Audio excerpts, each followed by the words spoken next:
কোনো কাজে সফল হওয়ার জন্য যদি তোমার 100% ইচ্ছা থাকে, তাহলে 100% গ্যারান্টি সে কাজে তুমি সফল হবেই হবে। কারণ প্রত্যেকটি সফলতা নির্ভর করে ইচ্ছার উপর। লক্ষ্যে পৌঁছানোর জন্য যদি তোমার প্রবল ইচ্ছা থাকে, তাহলে সেই লক্ষ্যে পৌঁছানোর জন্য তুমি কোনো না কোনো একটি পথ খুঁজে পাবেই পাবে। আর যদি সেই লক্ষ্যে পৌঁছানোর জন্য তোমার প্রবল ইচ্ছা না থাকে, তাহলে একটি অজুহাত খুঁজে পাবে।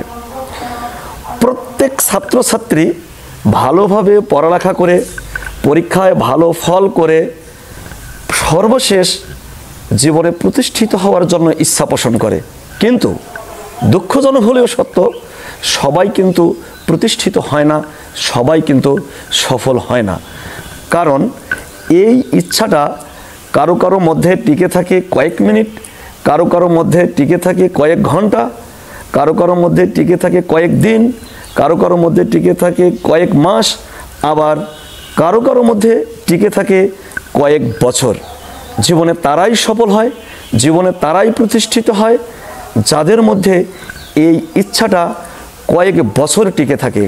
কারণ যত বছর তার মধ্যে ইচ্ছাটা টিকে থাকবে, তত বছর সে প্রবল চেষ্টা চালিয়ে যাবে।